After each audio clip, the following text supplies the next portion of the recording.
MCA of this and a member of the committee. Thank you, Chair. My name is Austin Anyang. I'm the committee clerk of the Committee County Assembly of Kisumu. Thank you.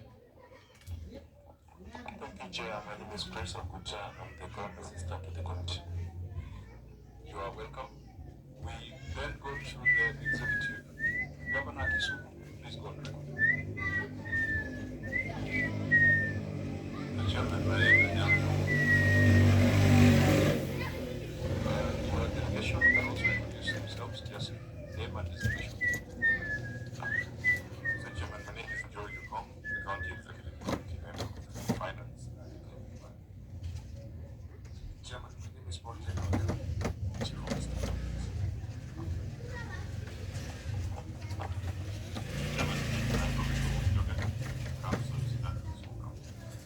Chairman, my name is Philip Atundo. I'm a Chief of Staff at Government of Kisumu District Special Delivery. Speak on the mic. Thank you. My name is Colin Somonde, CPA, Head of Financial Reporting Unit, Kisumu County. My name is Kundu Cheno, Director of Revenue, Kisumu County.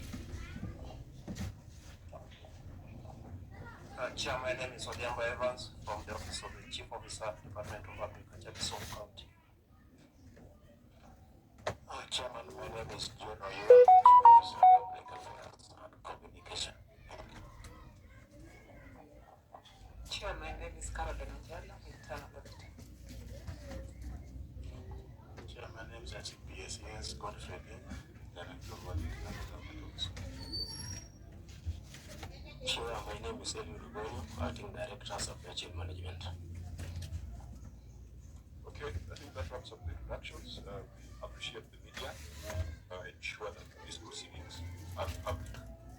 We then move to the next agenda, which is, I think we should have adopted the agenda earlier. So, could I get a proposal? Thank you, Chair. Thank you, Senator Utai. Second Chair. Thank you, Senator Nyongo.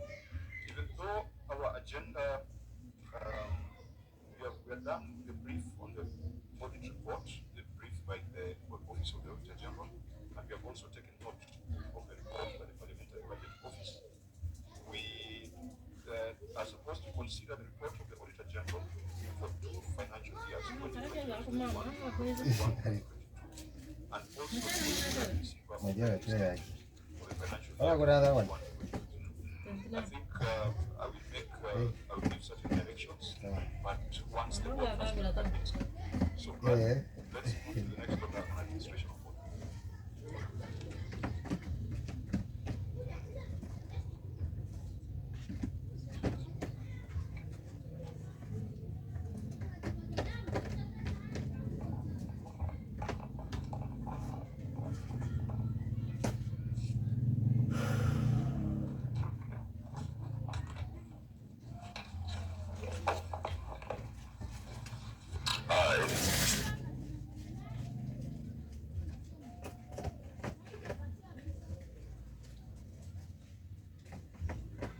Anyang, do solemnly swear that the evidence that I shall give before this committee, in respect of the matters before the committee, shall be the truth.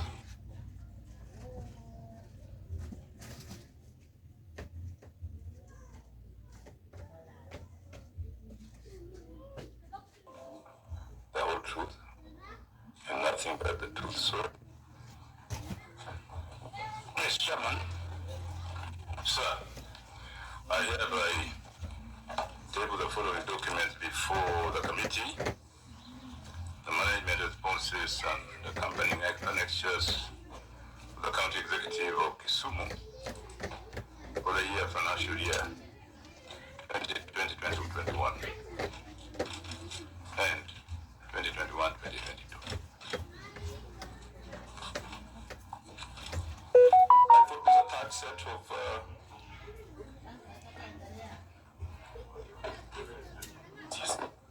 yeah, sure. Okay, for the financial year 2021, 2020-2021 and 2021-2022. And then Response to the Senate on the report of the receiver of revenue of Auditor General and County Executive of Kisumu for the year ended 30th June 2021.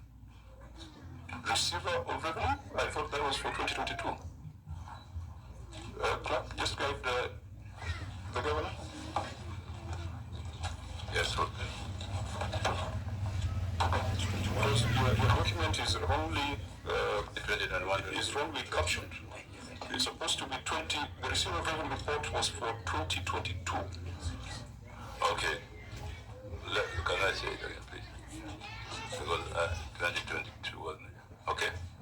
Response to the Senate on the report of the receiver of revenue of Auditor General on County Executive of Kisumu for the year ended June 30th, 2021 and 2022. And 2022. CC, you must guide the governor because. Oh, I see. Okay. No, because I think okay. Okay, so response to the Senate on the report of the receiver of revenue of the General and County Executive of Kisumu for the year ended 30th June 2022. Okay. Now, Auditor General, we've got three documents before us. Let us start with the response on the financial year ended 30th June 2022. Point of order, Chair, before the Auditor General proceeds, there's a small issue I would like to. Okay, so if you will allow me. First of all, Governor Anyang, Governor Senator Anyang, and it's a pleasure to see you here. The only thing that has disturbed me is that you came with 14 men and 1 woman. I don't know why Kisumu doesn't have any women who can come here to be witness to what you're coming to present. Governor, I think the chairman answered this question last time. You know, we get these people appointed to the Public Service Board. We can't create them when they're coming here. So if we are in office, we're not going to manufacture a woman to be an office where she was not appointed to govern. Governor, can I just stop you there, please? What you're conflating two meetings, because that was a meeting of the Public Investments Committee, which I attended. This is a different committee. And whereas that answer would make sense at peak, because you are dealing with institutions whose employees are appointed through the board that you are referring us to. This is your county executive. I don't think you can use. Okay. Well, I see there we catch conflicts. So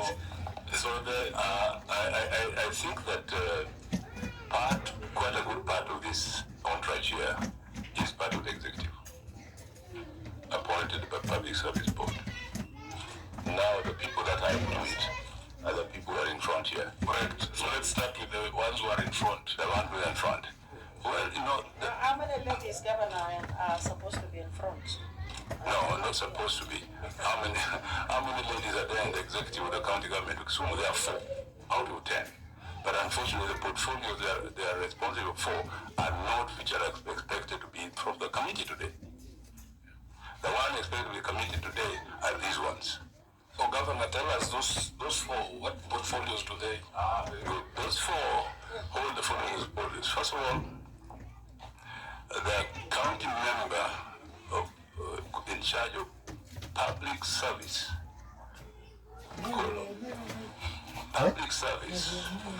popular participation and governance in my office is a lady.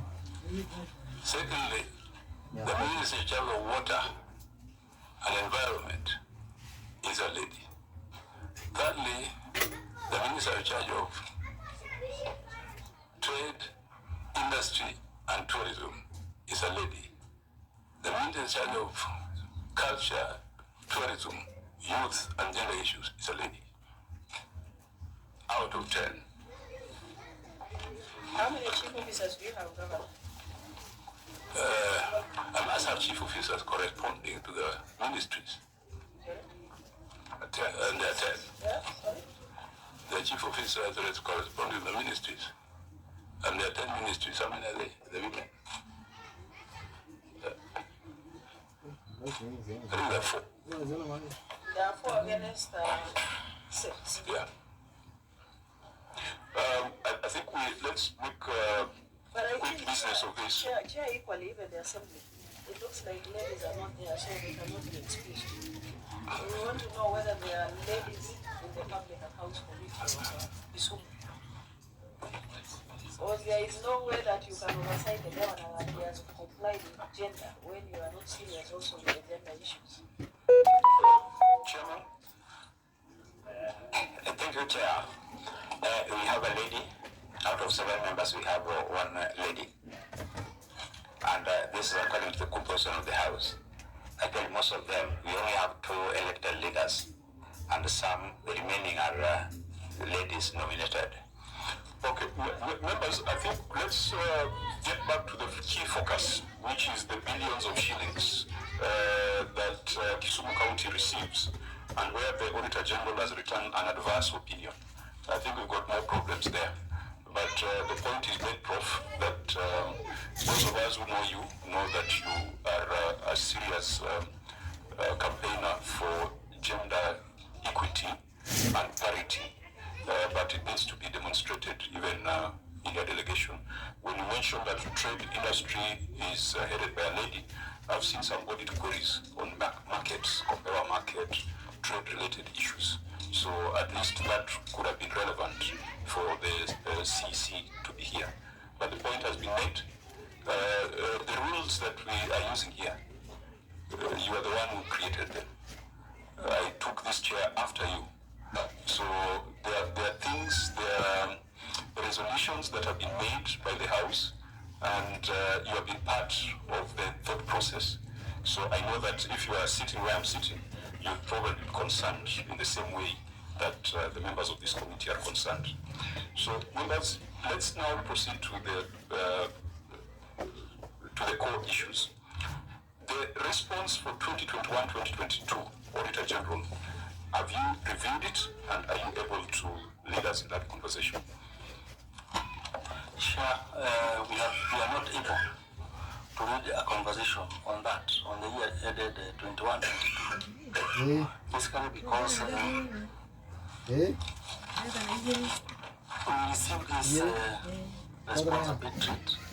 When did you receive the response? We received it on Wednesday, 10th, and it did not have any annexures. So even if we had wanted to look at them, we could not have verified anything. This was received through email. Thank you. What about the receipt of revenue statement? The receiver of revenue was received on Tuesday, 9th of this month. It was also on email.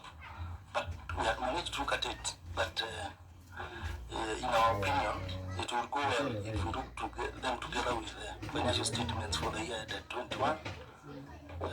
2021-2022. Thank you. So, Prof, you understand the problem we have with backlog, that we should not be discussing 2020 in 2024. And that's why we compressed the 2 financial years, so that you make one visit to the Senate and we make use of a Monday when we are not sitting, when the House is not sitting, to clear those 2 financial years and the receipt of revenue statement. The Auditor General is reporting that we are unable to proceed with 2021-2022.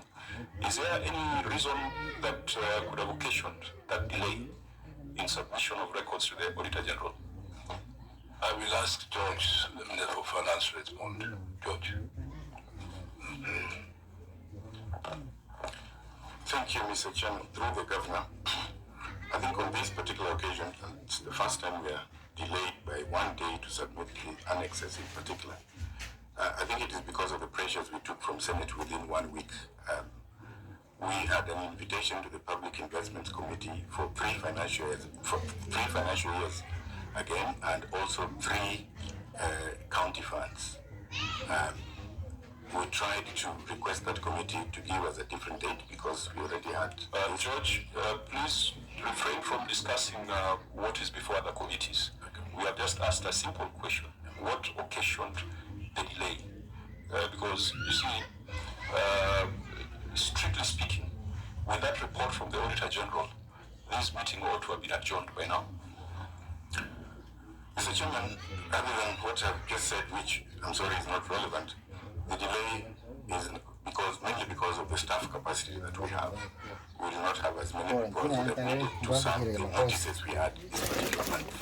We have more people at the council, more people in the departments who would have managed the two invitations we have here. We have less people. What was your opinion in that financial year on the financial statements? Auditor General, what was your opinion on the adverse opinion? And what was your opinion on the receipt of revenue statement? It was a disclaimer of opinion. So, Prof, it means that this problem has not just started this week. You've got a systemic problem in the county. And we were, in our earlier brief, I think we are all uncomfortable with Kisumu having adverse opinions and disclaimers, knowing the background of the governor, having been a chair, having been a member of the Senate. A disclaimer means that you have basically refused to cooperate with the Auditor General, isn't it? You have not provided any documentation to support your revenue. A disclaimer on revenue. I thought revenue would be the easiest thing to explain and to justify. And then you've got an adverse opinion on the financial statements for that financial year, 2021-2022. Prof, I think that does not fit very well with your reputation. I agree entirely with you, and I think that I'll take it up with the necessary department, because I don't understand whether that should be so. There should be a clear explanation. So for 2021-2022, Auditor General,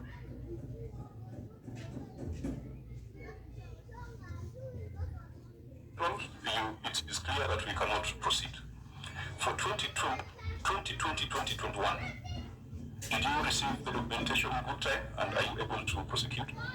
I wish to confirm that we received it within the timelines. That is, we received it on Tuesday, 9th of April, this month, which is exactly a week to the deadline. Okay. Senator Chirabi. Well, it is important that we proceed. My only concern is a situation where we are having cross-cutting issues in the recent year of 2021-2022 and 2021-2022, and yet you are saying it was not submitted in time. How will we navigate that? I think the cross-cutting issues are between the receivable revenue statement and the financial statement for 2021-2022. So even if you are ready with the receivable revenue, we cannot process it if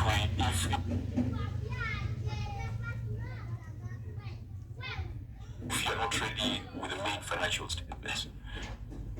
That is true, Chair. So for 2020-2021, we can deal with the issues. We can deal with the issues, yes. Okay. Chairman Park reports with us. Which is the last financial year that you dealt with as a committee?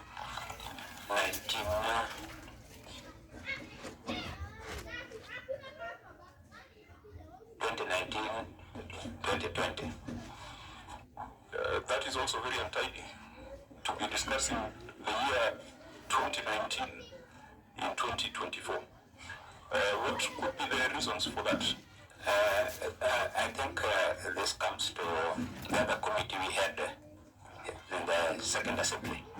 They did very little work as compared to, so we got a lot of backlog of reports. Nyongo, you've been in office for almost 2 years now. Yes. And you've been chair for almost 2 years. Yes. So what have you done in those 2 years with your committee? So far, I have over 20 reports so far. 21 reports. For which financial years? For from 2019 to 2020, 2019 to 2022.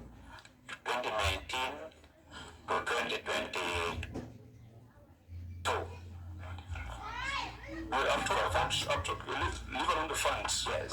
And leave around the funds. I'm talking about the... Okay. Yeah, the reason why we invite you alongside the governor is sometimes we expect that you have already considered these reports because you have only one executive, as we've got 47 county executives to deal with. And if you're in that situation, you should never be five reports. Is it 5 or 4 reports behind? Yes. You are 4 reports behind. So we must encourage you, as a Public Accounts Committee of the Assembly, you exercise primary oversight. Yes. What we do is secondary. So it looks like there's a problem at the executive and there's a problem at the Assembly. So we just want to encourage you to pull up your socks and try to be as current as possible. The Senate should never be ahead of the County Assembly in consideration of audit reports. So if you had already considered this report, you would have benefited from your resolution and from your report. We will therefore do what we are not supposed to do, which almost looks like primary oversight. So please, I hope you take some notes from this session. Thank you for the guidance. Okay. Yeah. Members, do we agree that we deal with the one financial year where the Auditor General is ready? Prof, now it is your loss because we have given you this opportunity to come and we finished 3 reports. I think it's to your benefit to clear these matters when you're still in office, to avoid a situation where we are invoking the Constitution when you're out of office to bring you before the Senate to explain things that you did while in office. So take it positively. When we compile the years, it is to your benefit. So crack the whip on your officers because you now must make another trip to Nairobi for the other financial year, which would have sorted out today. We can then go to the 2020-2021 report. Auditor General, give us your opinion, and then we go to the basis of the opinion. Thank you, Chair. The report of the Auditor General on County Executive of Kisumu for the year ended 30th June 2021. Report on the financial statements. It was an adverse opinion. The basis for adverse opinion was on unsupported basis. Just a minute. PPO, I saw you had a brief parliamentary budget office. What was the opinion in the prior year? There was something that you had put in the file.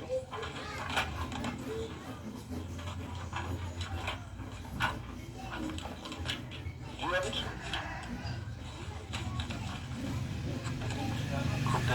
You have it? Yes. What was the opinion in the prior year? I can start from 2019. Yeah, from 2019. It was adverse. Prof, you need to listen to this. 2020. Just order, Prof. So that was 2019. It was an adverse opinion. 2019, 2020. 2018, 2019. Or 2018, 2019 was adverse. and adverse opinion. 2019, 2020. 2019, 2020 was also an adverse opinion. 2020, 2021. 2020, 2021 it was an adverse opinion. 2021, 2022. 2022, 2021, 2022 it was also an adverse opinion.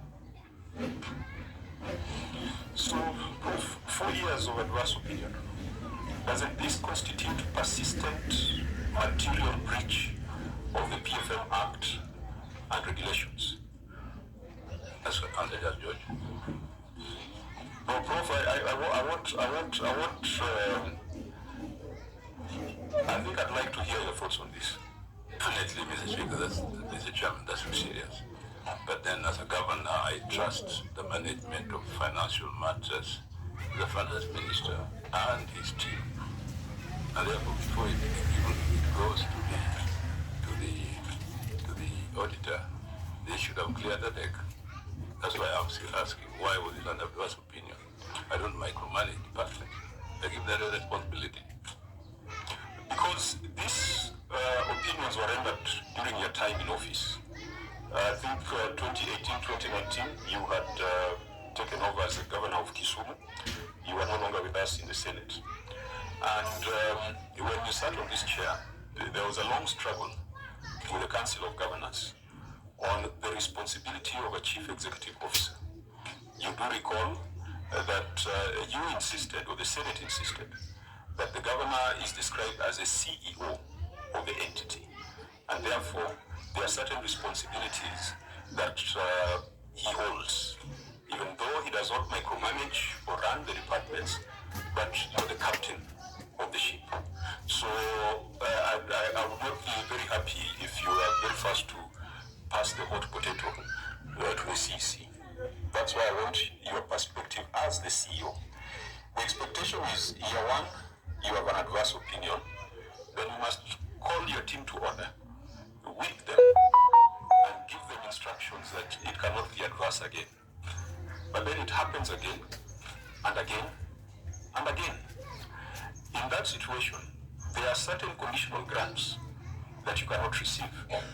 I think, for example, was it KBSP? There was a conditional grant that you could not receive if you had an adverse opinion. So there's a direct loss of money for the people of Kisumu. So there is a county where we said that, was it Nairobi, Senator Sifuna? They were losing because of the adverse opinion. That was Marsabit. But we have also said as a house that where there is persistent material breach of the law, as evidenced by the opinion of the Auditor General, then there is the provision on stoppage of funds. I think that is article, is it 225 or 252, thereabouts. Because 4 years of adverse opinion tells you that there is something wrong. The chairman, that's why I changed the finance minister in 2020. I got a new finance minister. Because I realized that the finance minister was not being the captain of the ship when I give the trust to run the ministry. Like you, I take this very seriously. Because, quite honestly, we depend largely for development projects on donor funds and other funds that are negotiated directly with the private sector. Therefore, I expect the public funds managed by the ministry managed properly, and you're right. I would be the last person to deny that statement that you made. Auditor General, what is the status of the 22-23? There has been some marked improvement. I want to confirm that the report for the year ended 30th June 2023 was a qualified opinion. Yes. But I think they can go ahead and get an unqualified. Yes, we will go into that. I just wanted to know if there is a light at the end of the tunnel, Prof. There's a light at the end of the tunnel, and I like the Minister of Finance to be very frank with the committee over these issues. Please. Thank you, Mr. Chairman. I think it's what the governor has said. There was a change at the Treasury. I came in 2020. And since then, there has been an improvement. In fact, the report of 2021, when I came in midway, was an adverse opinion. 2021, 2022, when we discussed it, Mr. Chairman, I think the county will raise some issues on that opinion in terms of whether it was adverse or qualified when that time comes. But 2022, 2023 is qualified. So there has been a marked difference. Stop speaking for myself as the new minister who was appointed. I think I have driven change in 2 years. Now, let's look at the basis of the adverse opinion and see whether there has been an improvement as you have indicated, because many of the issues here, the brief we have received from the Auditor General is that he's still dissatisfied with their resolution. So, members, can we go to the basis of the opinion? Auditor General, start with your basis for adverse opinion and supported receipts. Paragraphs. Basis for adverse opinion and supported receipts. Paragraph 1.1. The statement of financial performance for the year ended 30th June 2021 reflects total receipts of Kenya shillings 10,176,279,074, which has not been supported by ledgers from the Integrated Financial Management Information Systems. Chair, I wish to confirm that the only subsequent amounts that they were able to demonstrate to us was 138,065,137. An amount of 10,038,214,037 it has not been supported so far. Thank you. Governor, your response to 1.1. Thank you, Mr. Chief. Through the Governor, I will read the county response.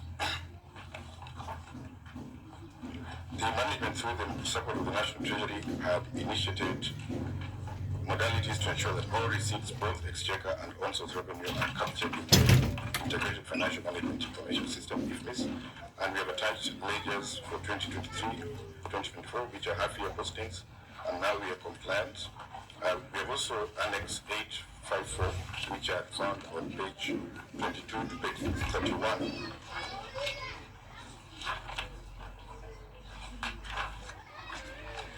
Mr. Chairman, if you go to the volume page 22 to page 31, I'll annex those.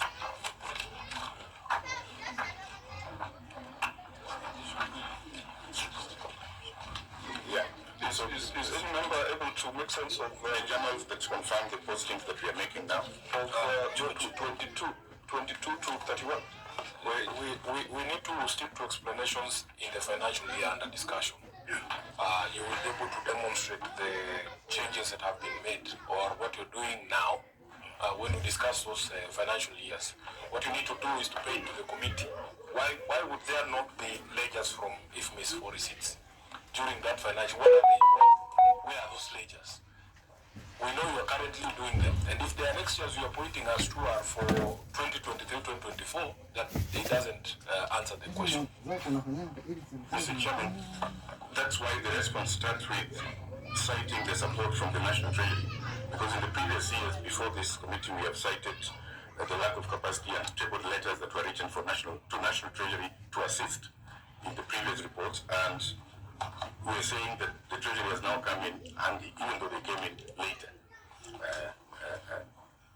So you're saying the problem was Treasury? The problem was backlog in the IFMIS system, for which we needed technical assistance from the National Treasury, and we wrote to them. I think we have tabled those letters before. We can bring them again. Dr. Muyo, when a county receives money from Exchequer, how is that receipt captured in IFMIS?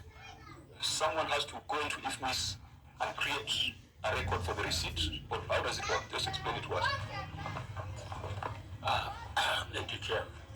When the National Treasury releases the exchequer to a county government, it receives that money in their CRF, and it's upon them now to post it according to the items as per their budget. Then from there, they are able then to utilize the money according to the votes as posted.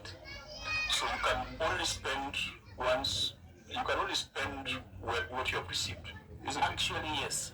County government are supposed to spend within the ambit of their vote. They cannot spend beyond the arm's length. So, Dr. Munya, clear something for me. If the Auditor General wants this to be supported by ledgers, what are those things? You know, some of us are not accountants. What are these ledgers that they need to, the Auditor General needs to see so that he clears the governor? Actually, this in particular, this query where we have unsupported receipts. This is a receipt they have received the money, but they cannot show how they received the money. Because once you receive it, What do you mean? By M-Pesa or by cash? What do you mean how they received? okay, let me make a demonstration. Yes, please. Because the county government receives money from the exchequer and also receives money through their own source revenue. Okay. Now, let us see an example of a receipt from Kapak in Kisumu City. That particular receipt is supposed to be supported by either the official receipt we have the official receipts if they are using manual. But if they are using the system generates a receipt which is supposed now to support this amount of money that the county has received from a particular individual or organization. That is the supporting document that the Auditor General wants to see. So what challenge are you having, George, if this money is being sent to you from Treasury and he has explained, how is it not possible to generate those receipts from the system? Mr. Chairman, as I explained, the capacity deficits that we had, for which we needed help from the National Treasury, and so it's true that the reports then were generated manually and not through IFMIS until we got that help. But I have the head of reporting here who can also explain that more in response to what Treasury has said. Prof, I think we are finding that explanation to be lazy. It is an issue of credit and debit. When you receive money, you create a credit entry. Is it a credit entry? When you spend money, you create a debit entry. And any accountant, any person with that responsibility, should know that for you to be able to spend on IFMIS, there must be a corresponding credit.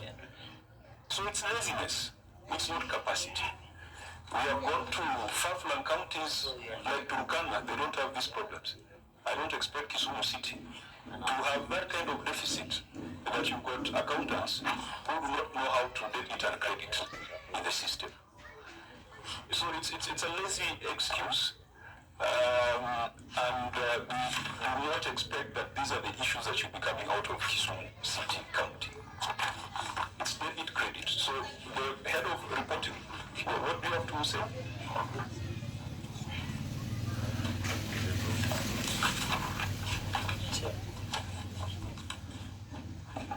Okay, let's hear from the head of reporting, then we come back to Senator Cherargei.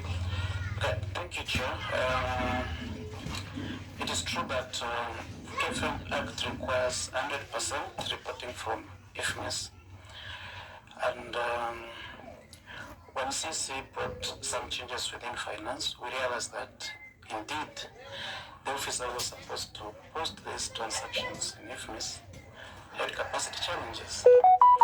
And I resorted to posting these things manually. So manual report was correct, but however, when auditor informed us that this had to be seen to reflect 100% posting in IFMIS. So to resolve that issue, the annex that is just posted here, we started from right now from 1st July. When we get disbursement notice from the National Treasury, we pick the same data and enter the same in IFMIS with the references that are within CBK or Central Bank of Kenya. So our plan, through the support of Chief, So the guy who was being paid a salary to do that was not doing that. he was somehow analog, Mr. Chair. So that's where we improve. I'm not sitting, I'm not feeling very much at ease. These are not stories that should come from a city headed by Professor Nyongo. I think we have very, very high expectations of your government and very high expectations of your leadership. So now you hear people are being paid salaries to do jobs that they weren't doing. And I think that's where the problem lies. You must, your troops around you, you must crack the whip. Otherwise they're going to drag your name in the mud. Yeah. Well, this is such a simple thing that should not arise. In fact, we should not even have spent all this time on it. But let me hear from Senator Cherargei then. Chair, it looks like all city counties are getting adverse opinion. That is coming only from Nairobi and now Kisumu. I hope the new cities that are joining will not join in the background. But my comment, Chair, is this document of Annex 854 and 2232 is system generated. But you cannot make out what this document is about unless you are using microscope to read some of this generated. Or was it generated for only face value to just be part of it, because even people who are using reading glasses, I doubt they can make out. Unless, Chair, we were just passing time with it. Chair. Senator Sarake, and I think I agree with Senator Sifuna's earlier assertion that we should not be talking of what is happening now. We should focus on the year under review. Because I think those, I thought I was the only one with the problem. And then they are totally irrelevant to the question because they cannot even be read. I don't know whether but the biggest problem here is this. First, Gay observes rightly that they are not legible documents. I think maybe if we see it on a screen, it might be clearer. You'll explain that to us. But the point is, if it was as simple as printing something from a system like this, then that guy must have been a terrible officer. I wanted to know, Prof, is this somebody you hired or found him at the county? The trouble with us, really, Kisumu County and Nairobi County. Nairobi is a city county. Kisumu is a county which inherit a lot of municipality workers. And they are permanent and pensionable. So processing it out of the system takes time. That's why when you say the guy was there was analog, I can understand because we have quite a number of them occupying very important positions that are permanent and pensionable. So you keep on shifting them around, they don't do any better. And you can't dismiss them because we have found court cases facing us when you deal with such people that way. So it's kind of a conundrum we are involved in, waiting for time to process these people out of the system.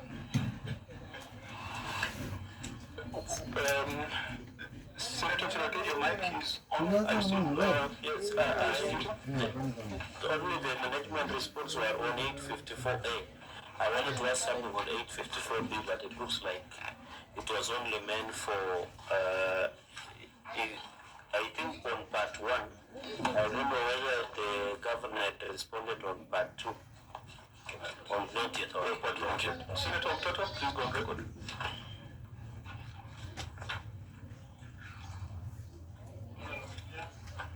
Have your mic on. It's faulty.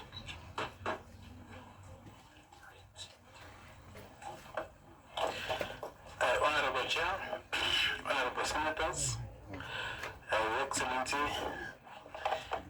Professor Nyongo and your team. My name is Wakio Mtato Koichi, Senator from Busia and a member of this committee. Most welcome. You're welcome, Senator Omtata. Now, members, I think let's move a bit faster now on the other issues. 1.2, Auditor General. 1.2 share, this was just read it. I think it will be. Further total receipts include county generated receipts of Kenya shillings 1.24806 which includes the main revenue generated using Safaricom platform, star 825 hash. Through 65 pay bill accounts as detailed in Appendix 1. However, the revenue statements of Safaricom for each of the pay bill was not provided for audit. I wish to confirm that this issue were provided with the statements to support the amount, and the amount was 4 million. The amount that we are wearing and the amount. There was 14 million auditors ago. I think for a minute, read the funding, allow the county to respond, and then you make the explanation afterwards. Okay, the county's response. So page 2, Mr. Chairman, the response the county government collected 14,395,393 shillings as forms of revenue on generated receipts from 65 payable accounts. The revenue statements have been provided, and the summary of the 65 payable statements are hereby. Furthermore, the county closed all the dormant pay bills and currently operating one pay bill. So if you look at the annexes 854B, 832, 835, you will see what is exactly. Because they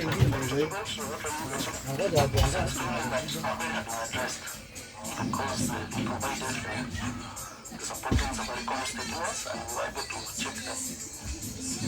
amount in question was 14,395,393. Professor, why if statements, the revenue statements were available at the time of audit, why were they not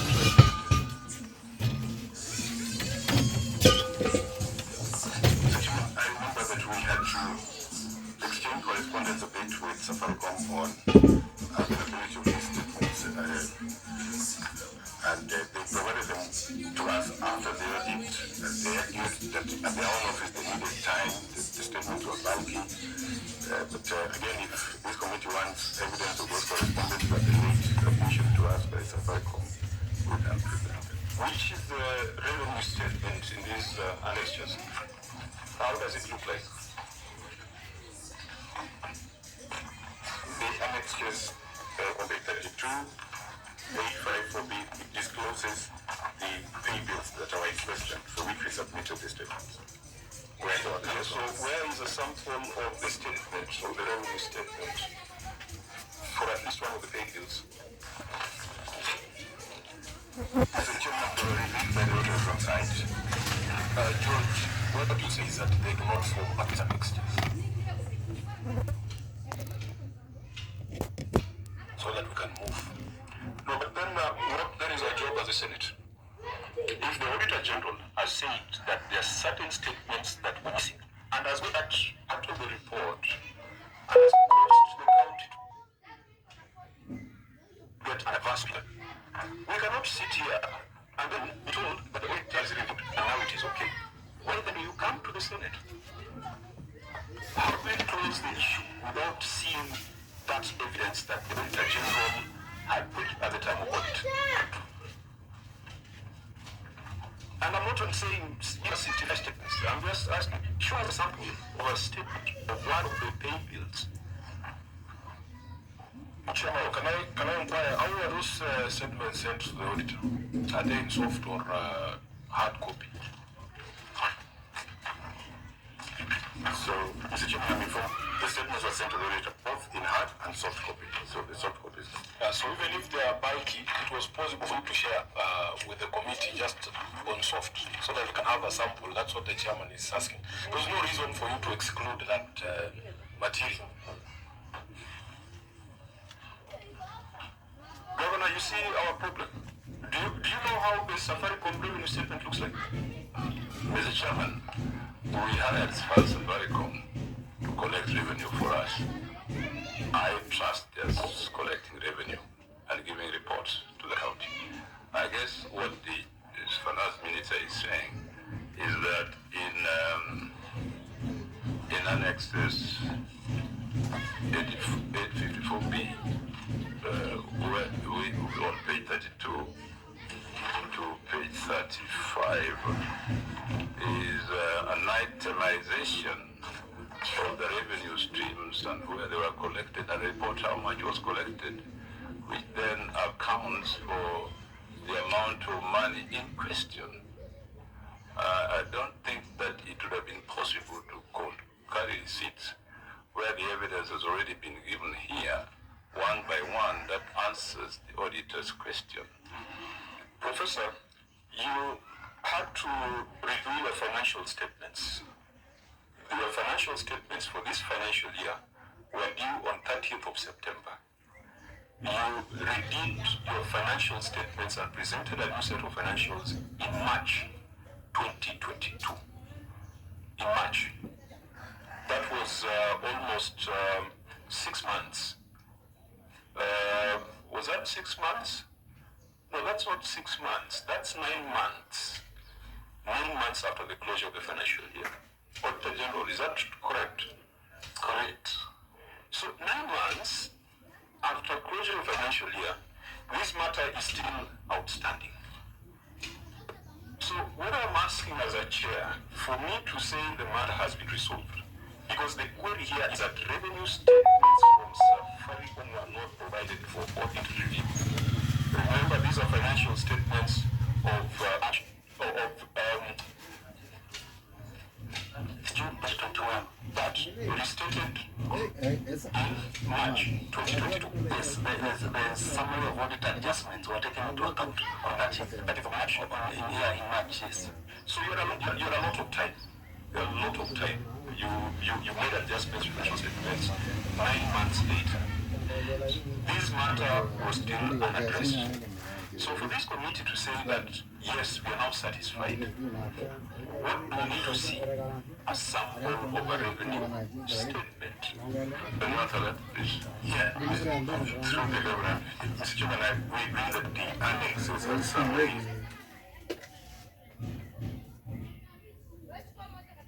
and the committee needs to look at these statements from South Africa. You answered what were submitted both and soft copies. The only thing we can do right now, Mr. Chairman, is if we get an email, it can be forwarded right now because they're in full. Just the email that sent them is something that forwarded. Why would we now be admitting additional evidence for an exercise that should be done about 2-3 years ago, and where you had another 9 months to make adjustments? You see, it then turns this committee to be auditors, not to be what we are supposed to be as an institution where policy and legislative decisions are taken. We're not having accountants, which we should. So on that, Auditor General, we will give the county the benefit of doubt. And when writing our report, we will be sitting together with you. I hope you will be able to demonstrate to us that those revenue statements were provided and show us how they look like. But otherwise, I feel very uncomfortable saying the matter has been resolved when I have no idea how that revenue statement looks like. Sure, we will confirm that we have the statements on Safaricom. What we can communicate is that they really came from Safaricom. But when we are auditing, we are stopped being suspicious that some frauds have been committed. Yeah, so you see, you don't trust its source. As we don't have it, so we are blind. We are not completely blind, and we are the ones who are supposed to say that this matter is resolved. You see, doubted that they are not correct. We can do some alternative tests, and the alternative test is to request them to allow us to touch sample to us direct. Because in my mind, a revenue statement should be at the same level of importance as a bank certificate. Bank account certificate. Yes. So authenticity. In fact, you as Auditor General, you have the power to get a bank certificate directly. You know that. You have the same power to get these revenue statements. We can request them. But then we will have need also to confirm to Safaricom that this amount can be confirmed to us direct. Chair, I think the Office of the Auditor General is being extremely unfair, both to the committee and to this entity. You know, once you have rendered an adverse opinion, I thought there are serious problems in this. We're sitting here discussing statements that you could very easily have obtained. We have had this discussion in another county. I don't remember which one it was, Chair. But at your level auditor, you are able to write to Safaricom and they will give you what you are looking for, especially if it is an account run by the public entity. I'd say you need the permission. We are not bookkeepers, we are auditors. What we do asking? What we do share? We request permission. If we only say we don't. I'm asking you, yes, do you require the permission to authenticate a document? We cannot just say to Safaricom. Chair, you're losing track. Patrick, what do you say? Thank you, Chair. The procedure for us to be able to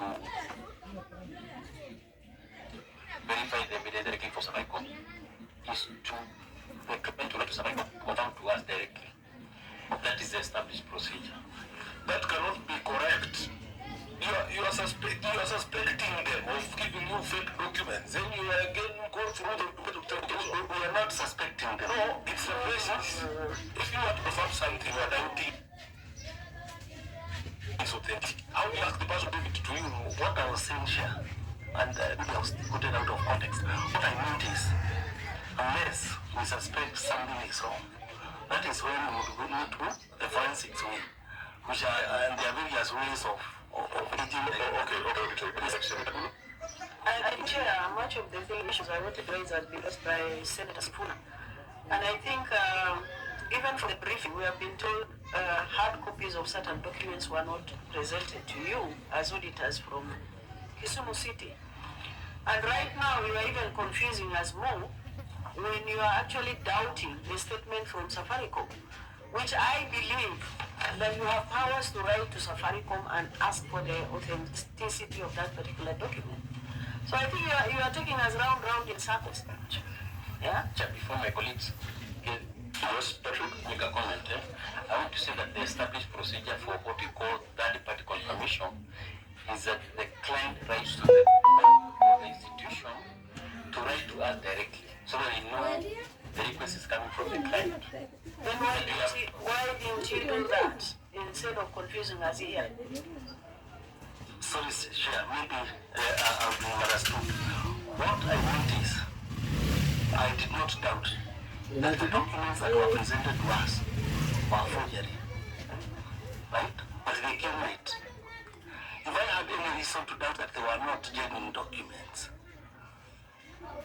it is my responsibility. Chair, is there no client? Is there no recording from what you have just said? Because there's no record. You know, I'm very uncomfortable with this conversation because I do not have a statement before me. You're discussing something that I'm blind to. And that is my concern. An established procedure here, and the people who establish these procedures are none other than Professor. If an auditor cites something and says that this documentation was not provided for audit review, when you come to the Senate, you come with that documentation that was required. It's only request. It cannot be a story. So that's why I'm very uncomfortable to be told that the auditor is looking at something which now is giving birth to a lot of issues. And these members of the Senate committee are blind to it. So I will say that when we're doing our report, we will need to show us those statements. And someone introduced themselves here as Director Revenue. Director Revenue. Were you Director Revenue at that point in time? So give the Director mic. Because now we need to find out these people who are sleeping on the job. You are Director Revenue. You've got all these 65 pages. The Auditor General is asking for a simple revenue statement. Why did you not provide the revenue statement to the Auditor General? Because I believe that lies within your functional domain. Thank you, Chair. We did provide supporting documentation from the pay bills, from the access that you can have from the system. However, the documentation was summarized. The auditors wanted the detailed statements, which you could only get from Safaricom. As Director Revenue, I believe that is what you eat and breathe and live for. Knowing how much money you have collected and being able to ascertain the completeness of the records that you have. But if the government was to ask you today, how much have you collected? Or how much did you collect yesterday? Are you able to tell? Yesterday we collected 300,000. It was a Sunday. 300,000. So this query that has been sitting in the books for so long, why were you unable to provide the detailed responses as regarded by the Auditor General? As Waziri Finance mentioned, it was a prolonged engagement with Safaricom to get the statement. There's a response between the county and Safaricom going for about 2 weeks. Before February. Going for 2 weeks. 2 weeks, yes. 2 weeks. Yes. Not a delay, bro. During the time of the audit. Yes, but 2 weeks, the audit is still going on. Can I find out, these statements, are they not things you just regularly and ordinarily ask for so that you have a sight what is going on, or you request for them when there's a good? Chair, follow-up question with that Senator is asking. let me ask, do you do your reconciliation of the cash book? It is, yes. This statement must be given. It's everywhere. So, like I said, we don't even look for, you don't even wait for the 10 days you're talking about. So, this question is actually directed to the LG. When you started the audit, did you have your first management meeting with the county executive, and did you have your exit meeting? Because the impression I'm having is an absolute disconnect between what you've been doing and what is on the table. Gentlemen, can you let the Minister for Finance clarify this issue? Because I think we're dancing around the pin. Can I proceed? Thank you, Mr. Chair. I think we sort of could be mixing up two things. The statements we do get summarized, like the Director of Revenue said, including the sweeping of that revenue with the revenue fund. So it is possible to do reconciliation. The numbers are there. They're summarized for the weeks. What the auditor needed, which we supplied in soft copy, are transactions, individual transactions. Everybody who paid parking by PayBill on what day, what time. There are Excel sheets. They give you the M-Pesa reference numbers, the ones that you get when you make a transaction. So the auditor wanted each one of those. On just one Excel sheet that are opened, there are 28,000 transactions. Just one. And one has 30-something thousand. So it's not only statements, because the word statements, it sounds very summarized. It is individual transactions with M-Pesa reference numbers, and they're like hundreds of thousands. So yeah, but a spreadsheet with 28,000 records is not necessarily 28,000 pages. So that cannot be an excuse for providing it to the Senate. So let's close this by saying that when the National Report Auditor General will take us through that. But I think going forward, if we find that the evidence that is required has not been presented to the Senate, then we will have to terminate this exercise, because it cannot be that you tell us we have already given it to the Auditor General. If that is the case, why then we come to the Senate? So let's try and make some progress. Go to Chamber 1.3. 1.3. 1.3, is this still outstanding? Yes, it is still outstanding. Okay, then read it out. The Finance Act 2020 indicated that various departments will collect revenue on behalf of the federal government. However, supporting documents for revenue collected by the department, such as bank statements, official receipt and control collection sheets, are not provided for audit verification, except for the Department of Health. The accountability by the corrected department was not evident, and therefore receiving and banking in the county revenue fund account, as required by law, will not be confirmed. Thank you. Yeah, the report is response.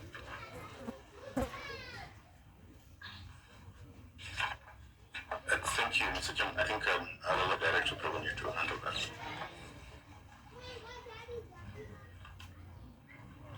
Let's proceed and let's be fast. Thank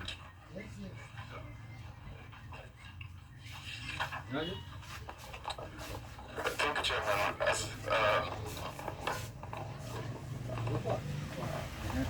indicated by the auditor, we have revenues from other departments must read your written response. Thank you for correction, explanations, responses. But reports collected by other departments are submitted to the Revenue Directorate together with the deposit slips. The deposits are verified against the bank statements and trust payment revenue fund of accountability. Question you answer it. Because that doesn't answer the audit. The auditor is asking for bank statements, official receipts, and collection sheets for audit verification. In your response, you mentioned any of that. It's like you are answering your own question. So, did you get the bank statements, official receipts, and control collection sheets for the other departments? Because you're saying only the Department of Health provided them. get for the other departments? No, the documents are yet to be provided. Okay, so that's what we need to deal with. That is a question.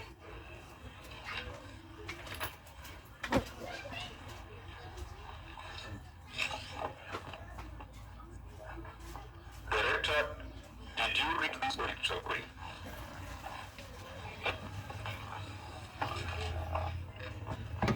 The bank statements for the Cameroon Fund have been shared with auditors for that particular financial year. We feel that this is a problem that I've been speaking about from the beginning. Your guide tells us they've been shared with the Office of Auditor General. So it means that as very relevant. Why are we having this session? Right? You participate Aye. in this exercise. Angalia kesho organize kama itapatikana kesho. And I don't know, I'm Hizo from maandanga pia Professor. pia tuna mbano. That's why I'm not limiting this conversation to what you as a CEO. Because I found in cases, the officers tend to do a lot of shootings that even the governor might not be aware of.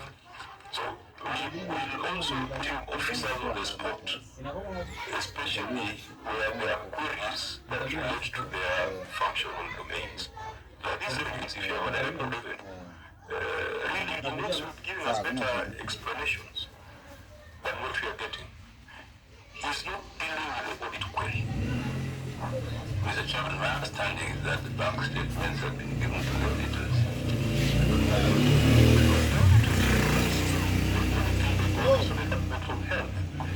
So, did you give all bank statements? How is that? What? Don't understand. I did not follow. The bank statements were given together with responses, as indicated. Which responses? The ones that we have. The ones that we have, can you point us to the page or the annexure that has the statements? Well, they were given during the audit exercise on the ground. Auditor General. We'll put you on oath, Director Revenue.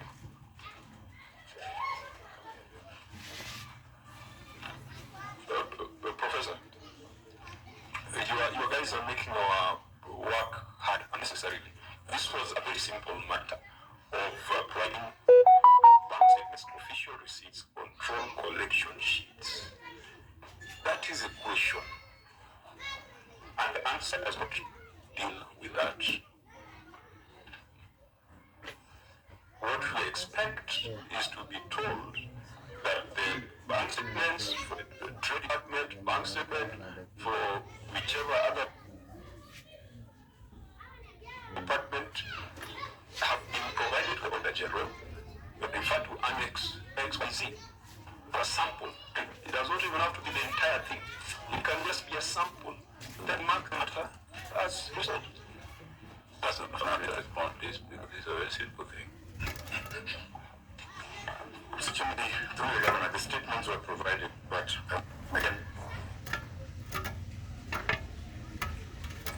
today we can make another submission. If the general says he can't look at it, it cannot be, we cannot take it with seriousness that you say they were provided and the general who has a constitutional responsibility and was bound by certain codes of professional conduct says that they did not receive it. Chair, the auditor said only those relating to the Department of Health submitted. Could that be what is causing confusion with you, Masisi? Because if they were provided for all other departments, the auditor would not deny. Or would they that they have received one and say they have not received from another? And during the audit process, I don't know how to demonstrate that it was given over the process, because I cannot usually acknowledge that I've received until we do this exercise. And what the chair said, you can save yourself a lot of trouble by just asking them to what's the responses to them and the responses to the committee, so that we can just open a page and say, Auditor General, these statements are here. So as it is right now, you have put us in an awkward situation. Chair, I wanted to clarify that it's only health department which has got its own bank account. All our revenues go to one revenue account, and it is that one revenue account whose statements were given to the auditors. So it's only health that has an individual revenue account. All the rest go to one account. Small. I asked again because I asked before. Prepare joint conciliation. And what? At what? Shall we do that conciliation on a monthly basis? It's starting right now. It's by the 5th of every month. 5th of every month. Then if you do 5th of every month of the joint account you're talking about, then how comes you cannot surrender the statement? Because bank procedure is more of statement. In addition to what the director told me, I said, the 12 years showed to the CRA that help us improve an FIA and the other arrangement that goes to a different account. If you look at the items page, that's 37, we break down things from the CRA for that particular year to say which one came from which department. So basically, that's what we can do. If all the money goes to one account and we have provided statements of that account, we can only do a breakdown of the one that we've given or that is including to agriculture, commerce, lands, education, and then we have roads.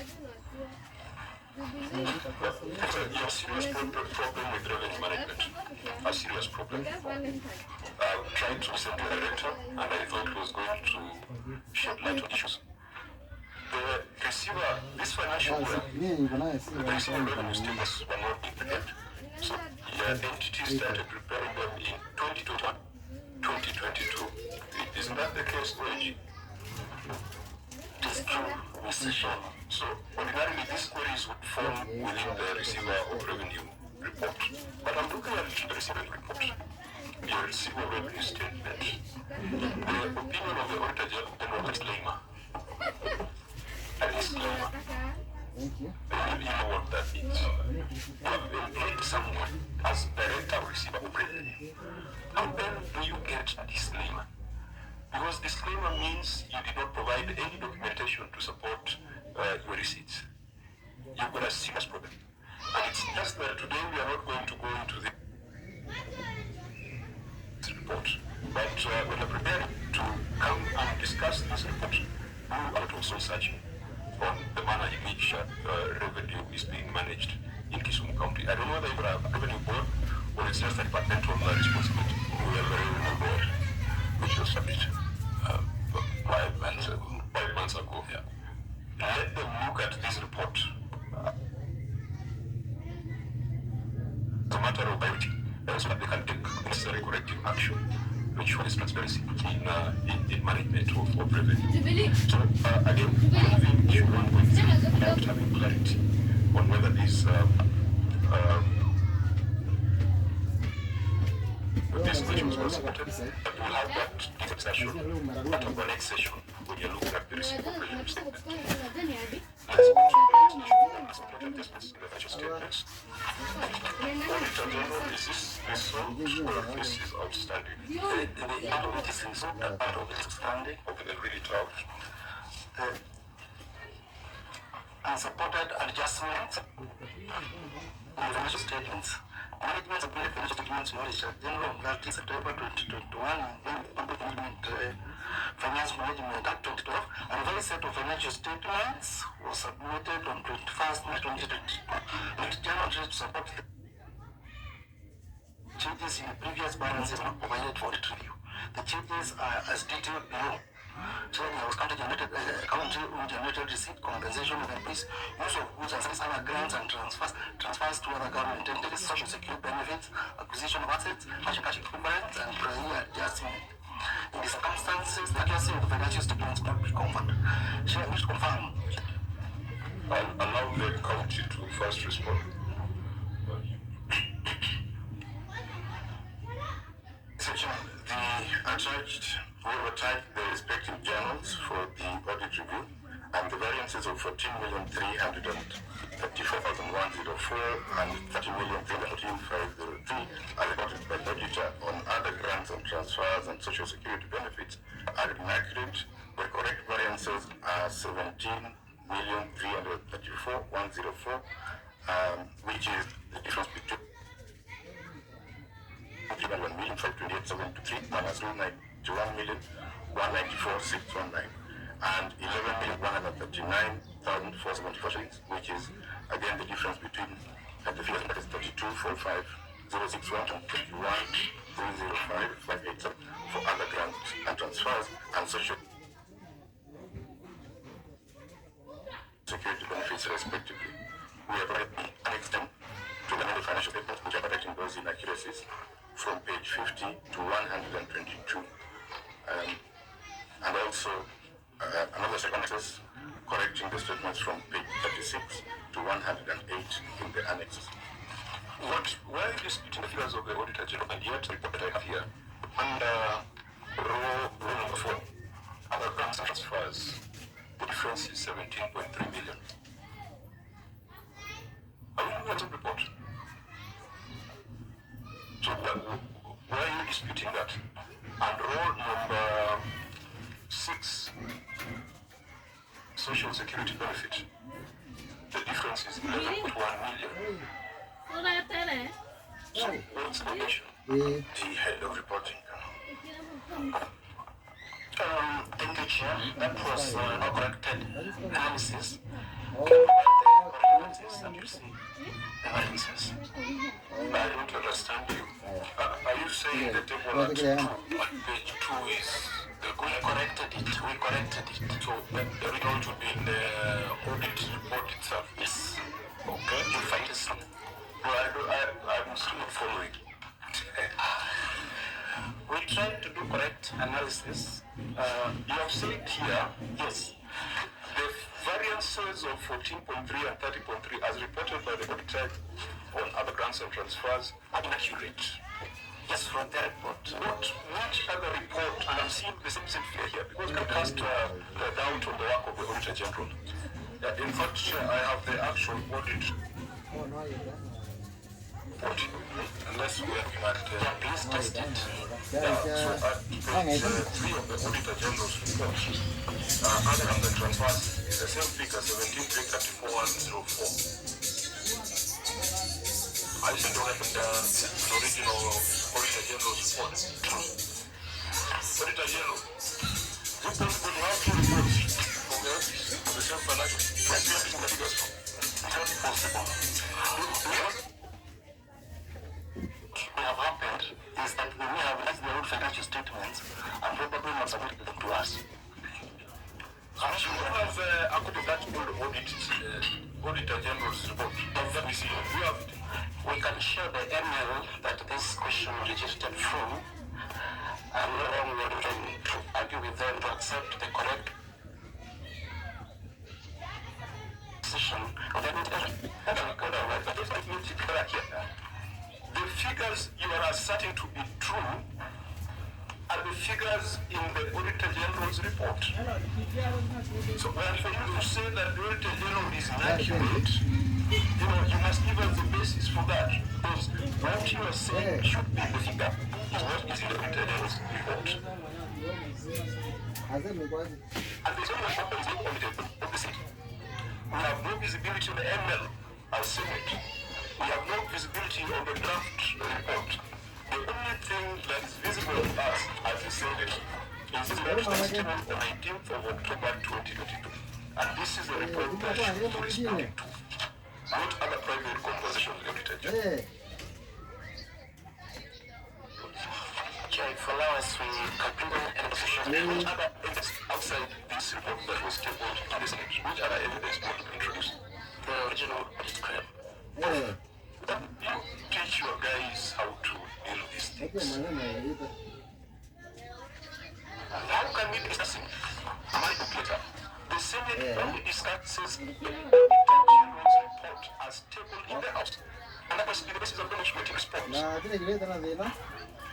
I was just asking you to give me my hearing what he's trying to explain. What are you trying to Well, once you give us another report of the Director General, away from this, and this is the only report that we have. Chair, could I please ask, I asked a question and it was brushed aside. Did you have management meetings between yourselves and this team and the exit meeting? We do have, and we did have the meeting as per the Public Audit Act. Yeah.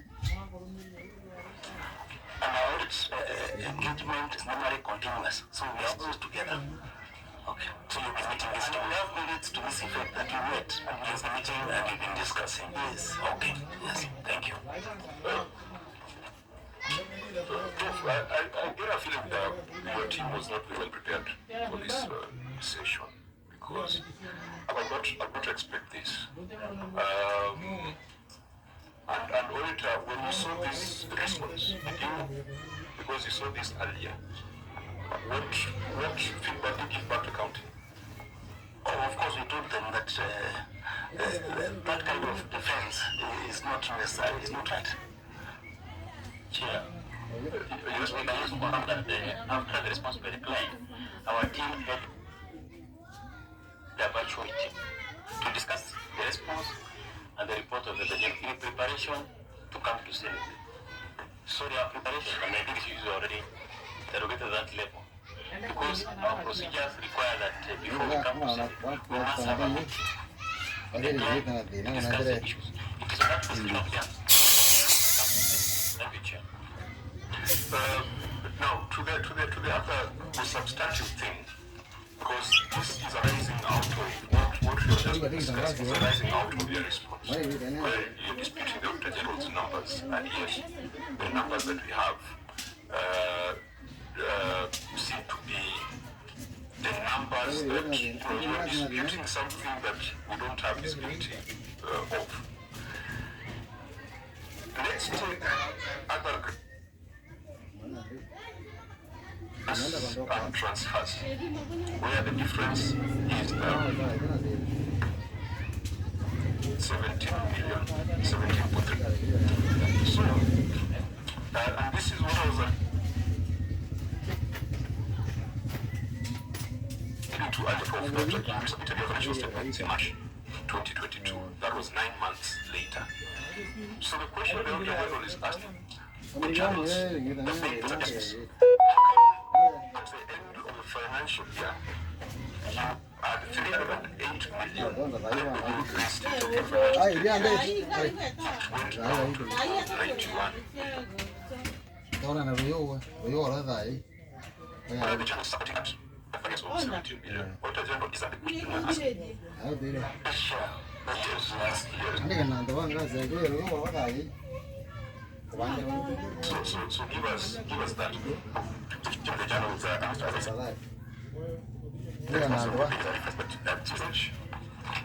Specific generals can be presented by the director, but the general's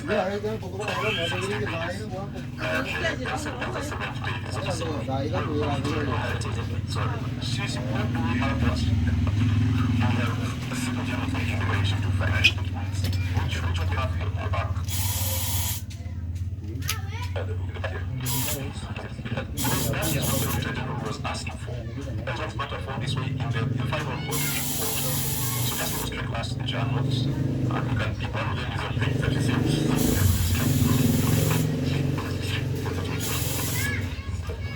36 is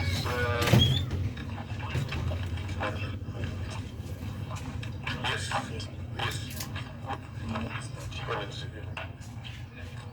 Yeah. There's a journal at 36 and 38, and also 185 million.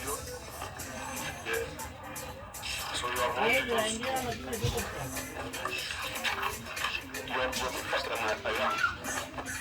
36 is the one who headed the Annex 855A. Yes. Yeah?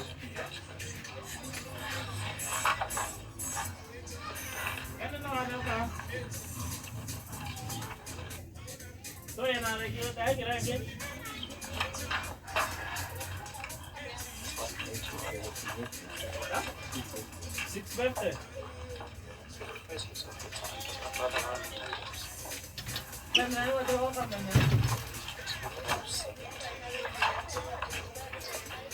Okay, just say to us that what you have on page 36.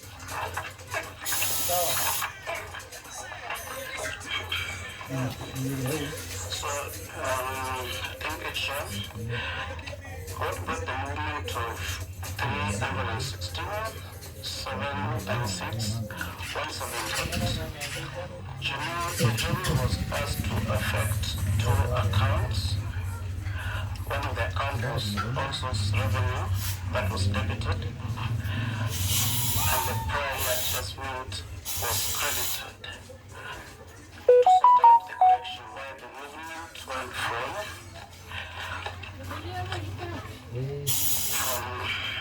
931 to 1.2 billion.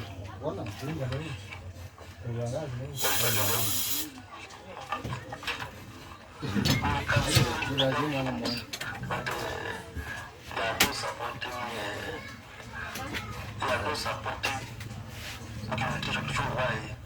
that adjustment was done. Those are the questions we're asking. It's not just the JV, because there must be something. Because you're saying also revenue. As of 30th September, you reported 931 million. When you resubmitted the financials, it had jumped up to 316 million. Even when you're passing that, shouldn't there be a schedule that then describes that additional revenue? Yes, Chair, there is a schedule that supports that. Just opposite that schedule, it is linked. The 316 came from help, it was not included when that's settled. Is there any sense of page 37? What information can you make on this? It's the same with the 6 up to 32. It's the same issue, they annexed in the first two detail.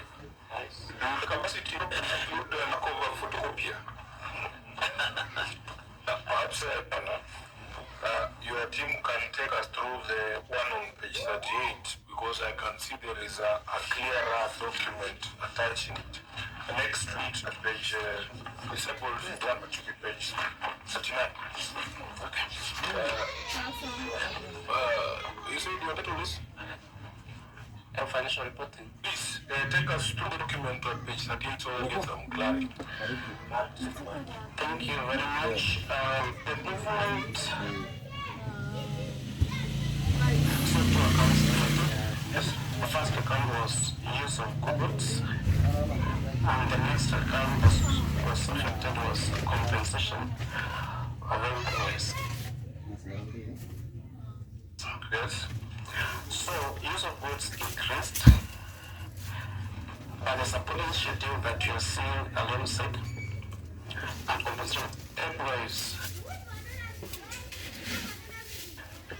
reduced by the same amount of the schedule.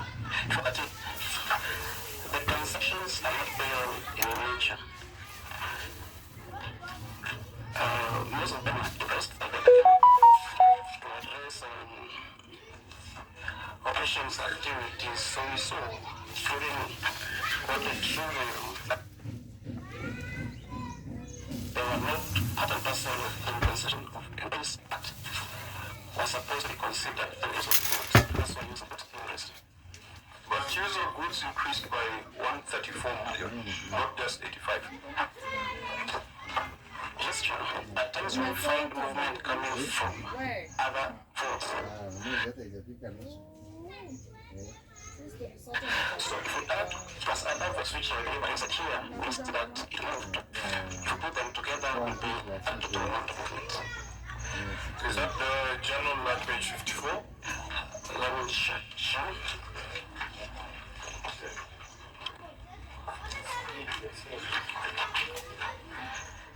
Yes, you see, that place again, you see use of goods is also affected. So I believe as the chair's question for that amount, does it come to the total figure that which I was speaking to? because this is 1.1 that relates to rule number 5. Yes. My brother, Senator Sifuna, seems to be in the witness. I don't know.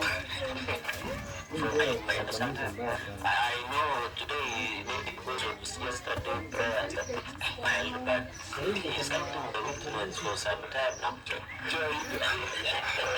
don't think if I seek clarification from the witness, where is the witness? Senator Sifuna, just remember that you're not doing a cross-examination of your client.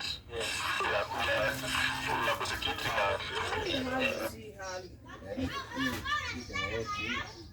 another big matter from the issue of court proceedings.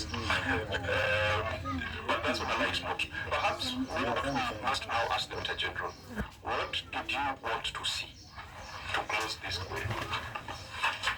Chair, just before my colleagues answers that question, I would point out to this committee that the review that we're just looking at the next day, here, this is the review for us in the month of October. And the final copy of the financial statement that was certified was done in February, March. So if the reviews were available in October, then why were they not available in August? Thank you, Chair. Then my colleague can come. Yeah. So that's the question I've been asking all along on all the other issues. Auditor, what did you say this is a resource? What did you expect to see? Some of them are the STB and they support the corresponding interest. But that's what I wanted to say. That up to today we have not received any of our interest and we don't have choice to. Which ones are they? This is cash and cash equivalents, an amount of 48 million. 2015. There were some prior year adjustments of 434 million, 410, and 2. And also, of goods and services, there was a lot of 134, 178, 954. And on use of goods, is that what you was trying to explain as movements from commission of goods? Yes, but which was indeed. The figures that come up to this probably for compensation from employees, we are not sure that it's up to. Now that we are on the issue of financial statements, who signed these ones? Who was a signatory to this account, to these statements? Kezia Okot. Kezia is still in the county. Yes, Is she part of this delegation? she's not.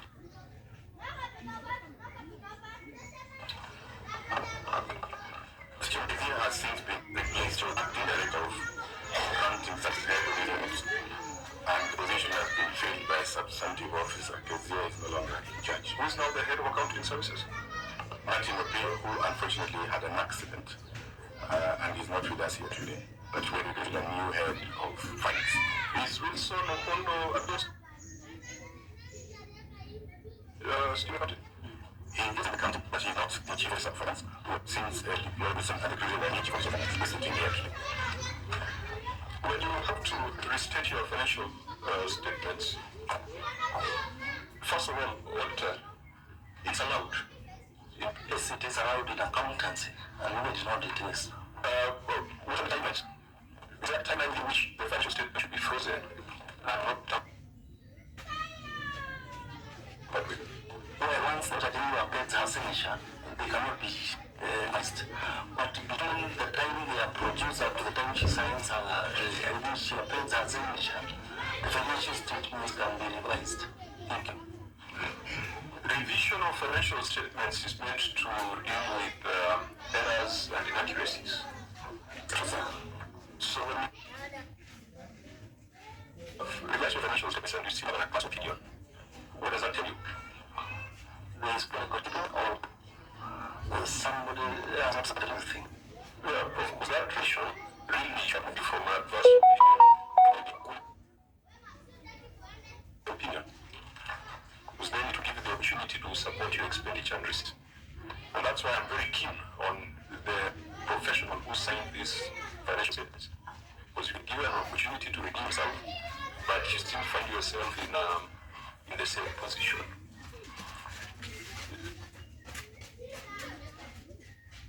So again, these are things that we must put pressure on the professionals who have that responsibility. I think we should have gotten a different opinion on this.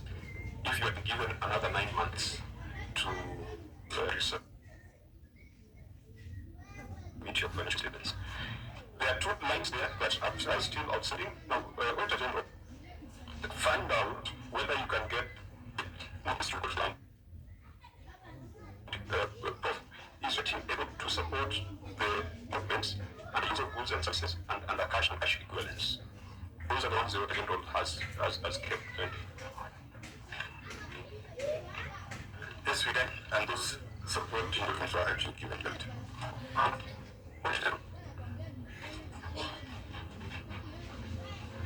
Is it true that you're given the supporting documents and talk about specific lines, the ones that you cited, use of goods and services and cash equivalents? Sure. Yeah, there's very good. They agree. Which is the third one? There is the prior adjustment of 437. Was anything presented to you to explain those movements? No.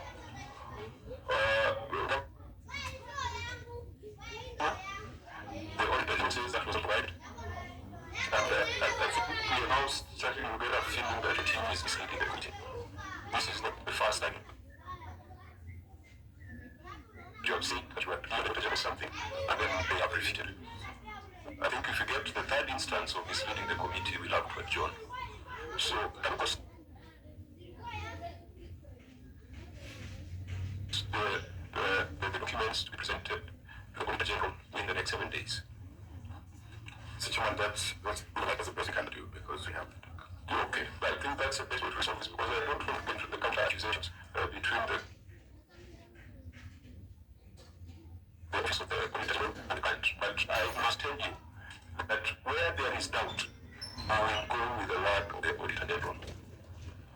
Let's go to the issue of employees' compensation or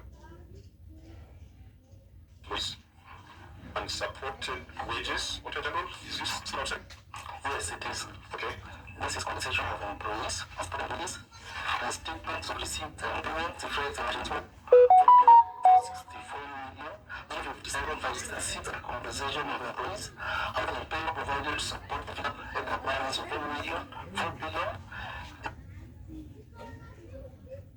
$58,570, resulting to availance of cash and 73 million millions was reconciled as to the actual clear with salary deductions. Cash flows, contracted merits, and an amount of 69,547 that was not explained. Following the estimation for the 2019-2020 salaries, the financial year review the costing budget for 2019-2022 was received and addressed. Further, the consideration effects and experience of pensions, 69,580 consequently, the accuracy of the compensation amounting to agents for the 4 billion will not be complete. I think the administration and the events that was referred to was occasioned by playing the disbursement of the distribution, which resulted in payment for 2021 actually getting paid in the subsequent financial year. The outstanding 69,508 was never supported at the time we were supposed to pay the pay as budget for 2021. That was actually paid in August 2021. And we have attached payment schedule dated August 31st. August 2021. It is 856 on page 107. Mr. Chairman, I will has it, but we have it here. Only like 7, that's 7, something that's not it, but we have that next year. But page 1 was not. Yeah. We know we cannot take documents directly from something as been reviewed by the Auditor General.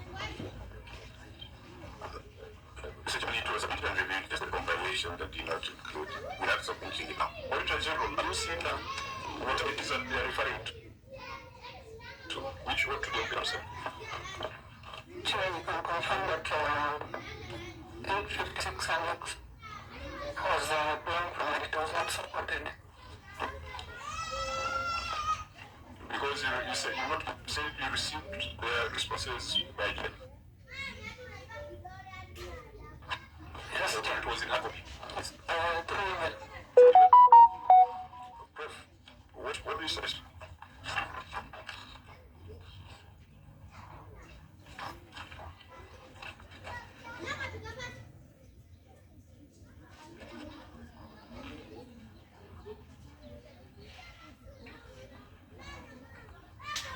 Mr. Chairman, I think there is a concurrence between the auditors and ourselves on the document receipt, because if there are no concurrence, there's very little you can do. Chairman, I apologize for that.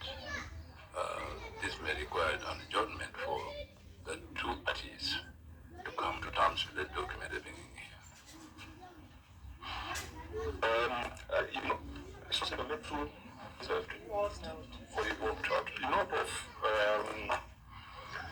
and Senator Dulo, I think from the beginning of the meeting, was afraid that her and I would find ourselves treated in this meeting because we have been colleagues in the House. But I think we must do the job that we must do. And as I've said, we rely on precedents, some of which were established by you when you are on this chair. We had a discussion at the beginning on our readiness to proceed today. Even the 2021 that we are attempting to go through, technically, the timelines within which the responses were submitted. Is it Tuesday or Tuesday? Tuesday night. Was that clerk? Are we doing as the next response? That 5. That 5. Eh? Oh, 130. 130. 100.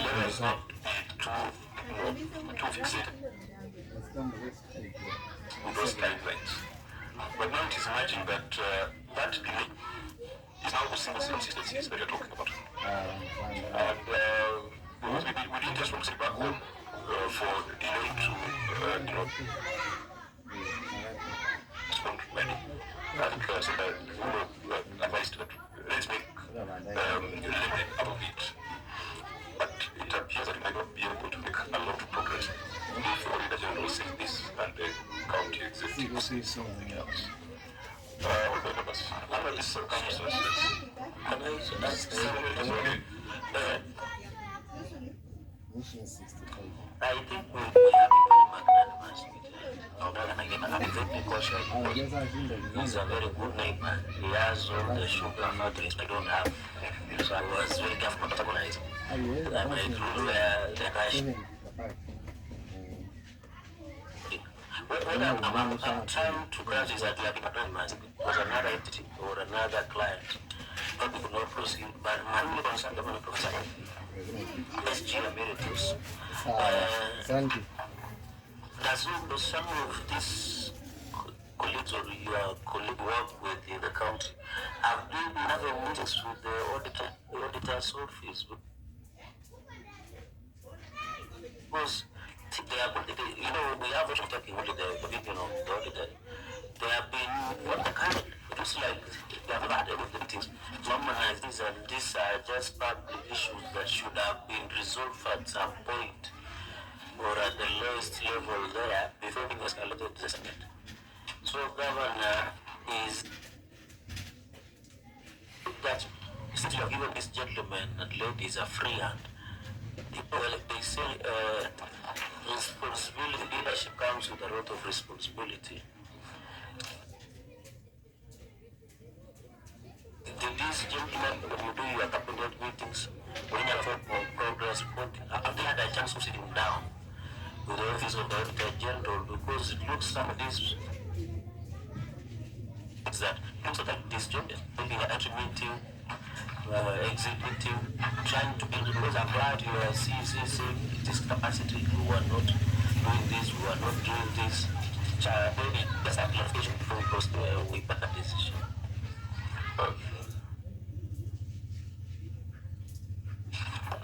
Mr. Chairman, through the Governor, I would like to clarify that the meeting has been held, the auditor themselves outlined the number of meetings, from entry meetings to the exit meeting and to the other meetings which are limited, including meeting just before we came to the Senate to this session to cross-check documentation. So, Mr. Chairman, I would say more that just part of the meeting that were held, and the auditor was confirmed this thing. But if meetings were held, how can this annexure be look? I'm checking on the documents. Sure, I was the auditors said they received that. Sorry. When I walked into this room, I was really excited looking at the way these documents are bounded. And I said content must be also the same. And somebody actually warned me, but now it has come to pass. I think Senator Nyongo seems like we're in there. Now, if you look at even some of the documents in 122 and 23, you'll see that there is a lot of actually errors in the way the documents are presented. So I think, personally, I would say having known for many years, his staff always very well. I think he needs to crack the whip, because this is unacceptable. Prof, from the submission of your CC, even if we give time, or we give them time to engage the Auditor General, what are they going? Because your team seems to be saying that they've already done the assessment. So what else is there for them to, if this is what they're calling their best? Next year, that would be read. Missing, blank pages. And CC says they've already done their best. Mr. Chairman, that is not their best. I think that's something that can be corrected. I think our responsibility is really to work between the executive and the auditors and make sure that proper things are done before the Senate committee. Because we have seen here what is wrong and right. People, the next thing is right what is wrong, and make sure that before it is set before the Senate, that you are assured that what is coming before you is what we need to discuss. I think that's the best that I can promise. Yeah, because if the documentation was it, you would have even taken written responses in most of the cases, but under the circumstances, it's very difficult for us to do so. There is a matter when we are doing the brief that got the attention of the meeting. It's one matter that can look at, even not just see how you have responded to it. Because the Auditor General has flagged something relating to legal fees, which has been appearing in the financial statements of Kisumu County for a long time. Now, maybe this is the last thing we are dealing with. Before then, we could set the adjournment request like that now. Appropriation expenses, legal fees in relation to collection of rates. What was happening here is that you got a legal fee that is earning interest. As we sit here, there is interest that is taken away from other courses of development. So, could you just read your finding and then we see what the county has to say about it and see whether it's not something there?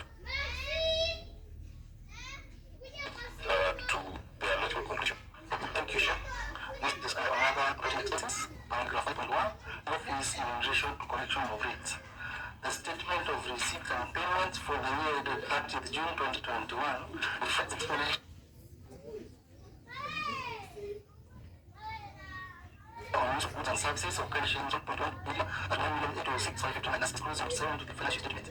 And credit balance of pensions, the balance of pensions on 1,319,05 in respect of other operating expenses, which further includes commission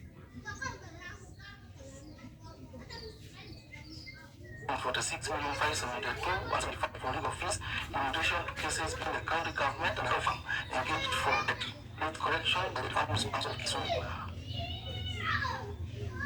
Over the four issues related to the of legal fees being so far, according to the case of Kisumu, the law firm was defunct Municipal Council of Kisumu to collect amendment of settlements on the firm was treating 15% of the rates collected as their fees for the service.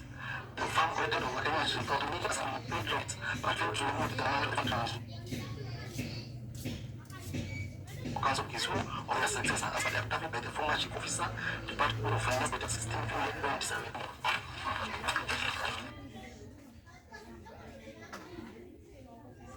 The contracted law firm further sought the court now the certificate of course pursuant to the taxation judgment regarding the law firm against the county government for Kenya shillings 148,249,465, including interest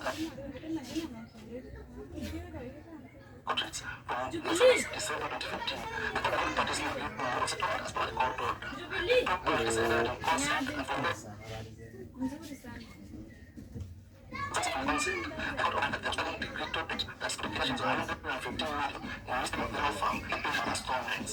According to the report of the Auditor General for the year 2017, the county had accepted a total of cash of 41 million.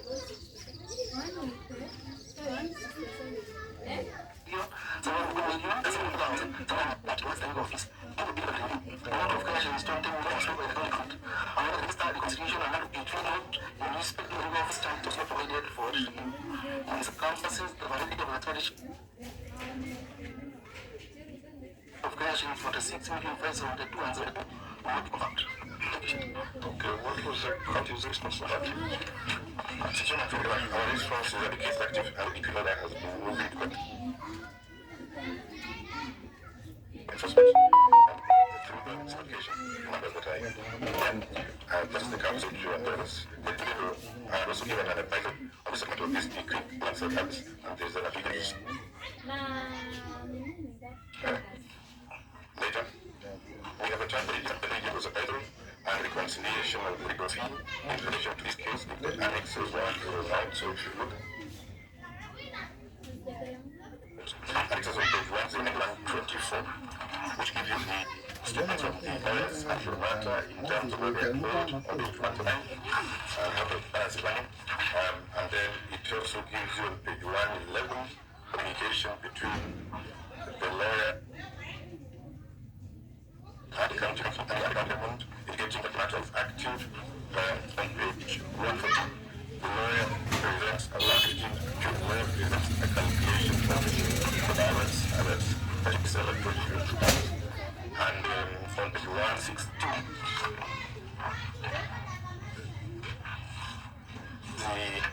the payment schedules are provided there, collected, put on the lawyer. And then we have the advisory from Attorney General directly competent, which requires us. And to show that that is still in court, is 125, which is a lease application. If you allow me again through the government, we go to the county solicitor, who is on top of this issue. And may expense of the court since it's a limit. I need to be sorry. Okay. Thank you, Chair. So, His Excellency, Professor in office. How old? Much old. Beginning of the year. The county attorney is not with us since a week ago. Now, in respect of this matter, where my role as an advocate of the High Court of Kenya and also my responsibility to the nation, I don't there are facts that are out there which have yet to reach. If your mic, thank you. I think that's that places which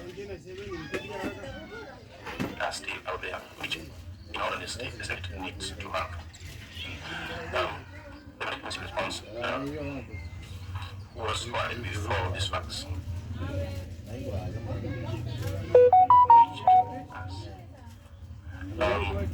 This matter is actually not about politics. This matter is about 108 cases. It starts off with the first case that was filed by the Municipal Council of Kisumu, which had queried whether the appeal were collected had accounted for the exactly collected. So there was an originating someone's else filed a paper and it has Ruby will understand the unit of coordinating sounds. So the advocate was challenged to account for funds that he collected, which he did not contribute.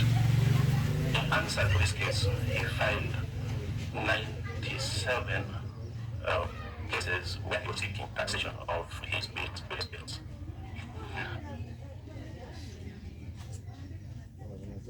In respect of work that he has been handling, he was handling Municipal Council of Kisumu.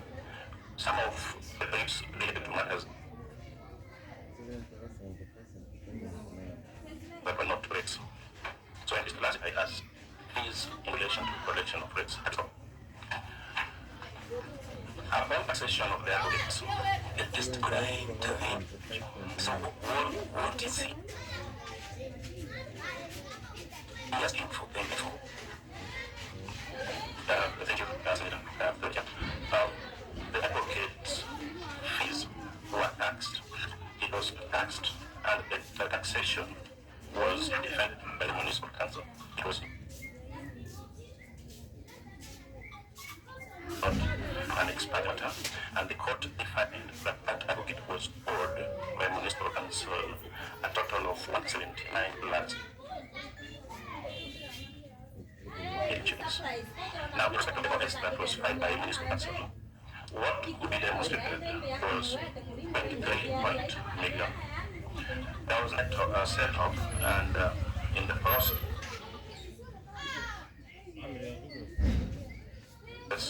what the county reduced to 150. This 130 million is supposed to cut interest. Now, I have studied the file, and it's a case of calculation of interest. I am aware that interest is not supposed to accrue on beyond 6 years. We decided actively, as we are talking, I am aware that it will be mentioned on the 18th of this month. I don't have a lot to Ask you. It is to ask about the calculation of the amounts that supposed to be paid because of the payment of the tax.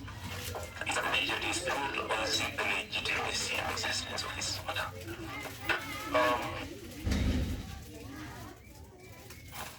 There is an argument in respect of this matter, and therefore, when the police say that nothing not was presented, I think, with due respect, the SOP may not have appreciated the issue. It is not a legal fee. Okay, what did the judgment say? When I looked at it here, but in simple terms, explain to us so that we can understand. That the advocate was owed after netting off what he had not accounted for, 150 million. Now you got to me that ruling.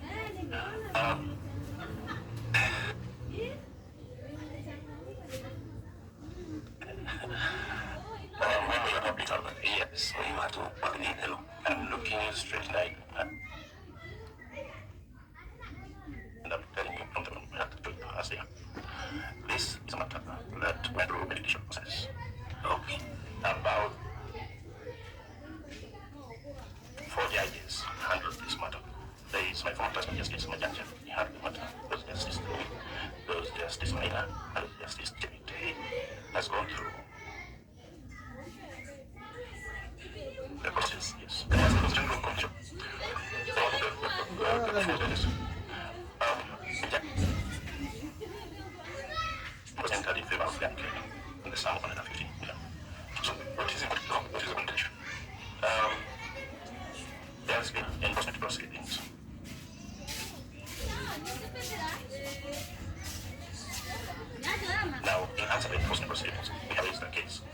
challenging or not the advocate competitions, correct? We ambition, for instance, where the interest is supposed to be beyond the success of the judgment came about, and I was the provisional position for competitions to act. So that this is to be a challenge figures. So it's a question of figures. Where is that situation? Why is it information in the management response? Because that is what we need to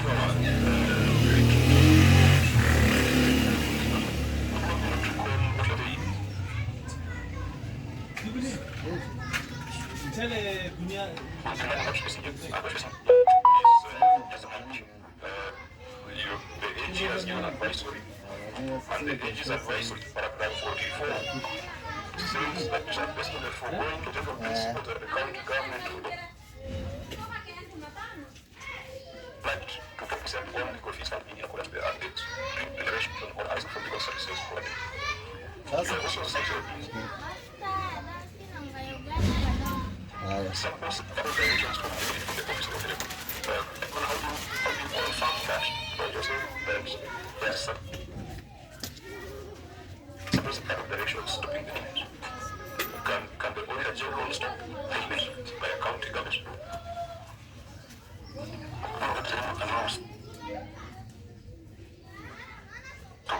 So what is this written to us? Mr. Chairman, the issue raised by the auditor general in another part, I'm not this one, but actually raising issues with the and that related to the whistle back. So By the update. And then that part was possible stoppage of payment. It's not a bit. It was easy. Yeah. But there is a determination of smarter. You had some kind of this determination. Because the problem was from payment to anything. Not even the old.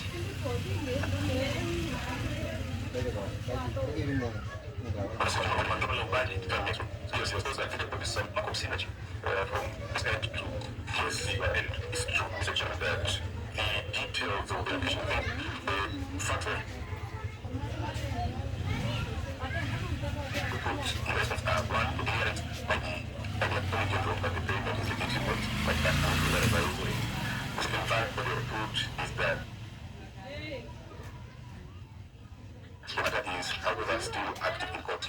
As to the nature of the issue that being contested in court, we have not annexed documents as we shall run the full hearing in court, saying that issues the nature of the application in court are ABC, and the council solicitor has explained the being contested in court, the issue being contested in court, and laid the county issue. So beyond the letter on page 105, and we should annex the full application. Otherwise, we do not have evidence that saying the payment is illegitimate. So, when we get the full application, the issues that are contested, I don't think they fully affect the legitimacy of the payment.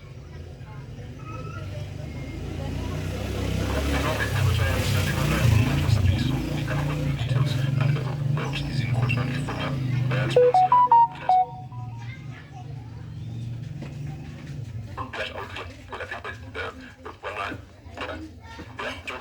response here.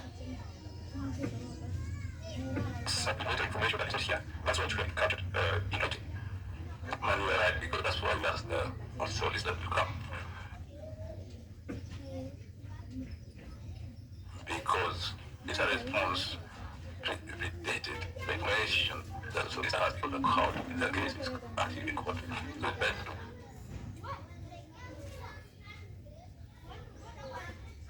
give precedence to what the solicitor is saying, because it's not related with the case being court, which we are not. Sometimes now should the clarification that has come from George asking that question.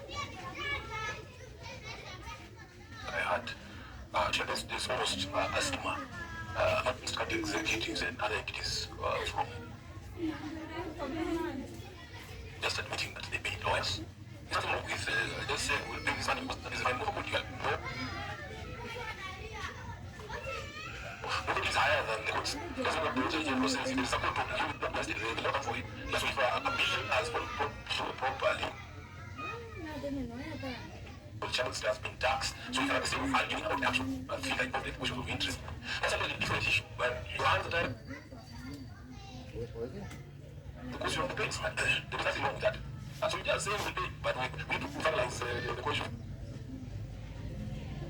There's a more interesting.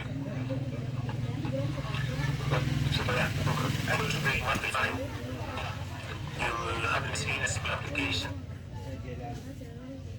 Number 236 of 22 Graph Fabricators Limited by the Municipal Council of This. You say it. What is the general of this one? Sorry, we are just many issues. Thank you. The other way, bringing brought here to is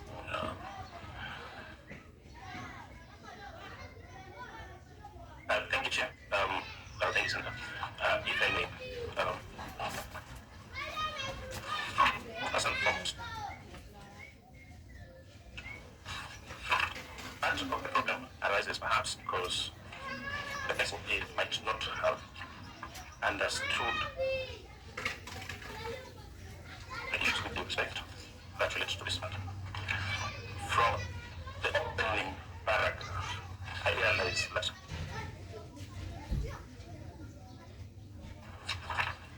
the auditors were facing the wrong eye. They were looking at the wrong side of the issue. This is a matter that was in court. It's 8,000. Two. A judgment was delivered in 2006.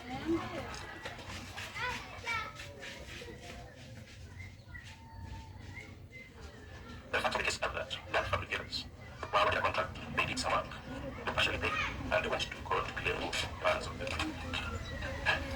The result was a decree against Municipal Council. The year 2006. It is not a matter that flows from the market as it is immediately here. And then further, there are some facts that have been imported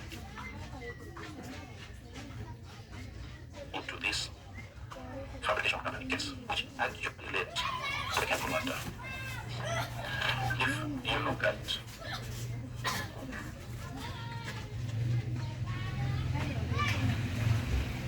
if I can read this,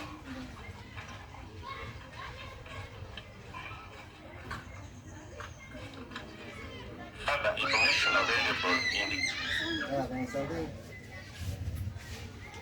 stated that a special executive committee meeting held on 22nd June 2021 on reservation and bills thereby fabrication company rate collecting of result that the agenda be shared pending discussion between the governor, county attorney, county executive committee member. The attorney general also was to seek an opinion from the attorney general and also the matter part of the CECM. These are acts attributed to the case. The consent that is alleged to have been does not relate to this case of the grand fabrication. It relates to the case of the rights case. So that's a bit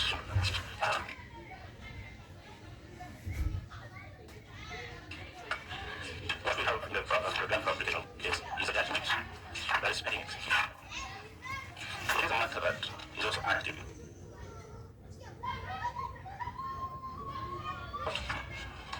A portion of the matter is before the court of appeals.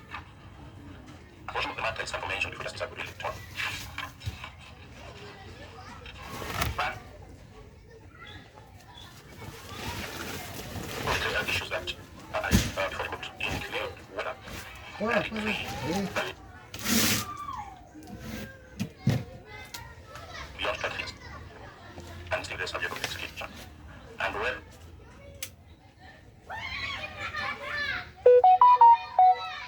interest can go on a decree beyond 6 years from time decrees passed.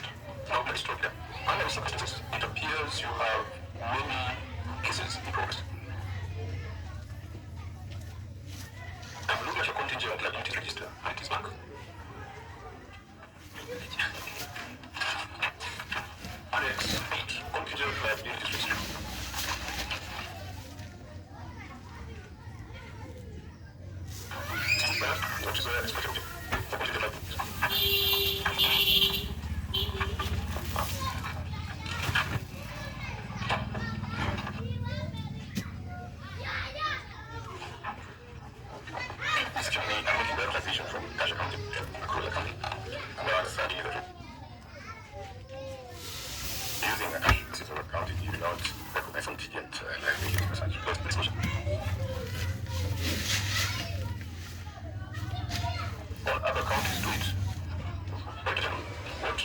what is of them as far as the people we should maintain according to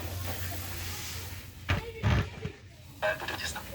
That's the requirement. it has nothing to do with cash and Yes. so please don't get sorry I'm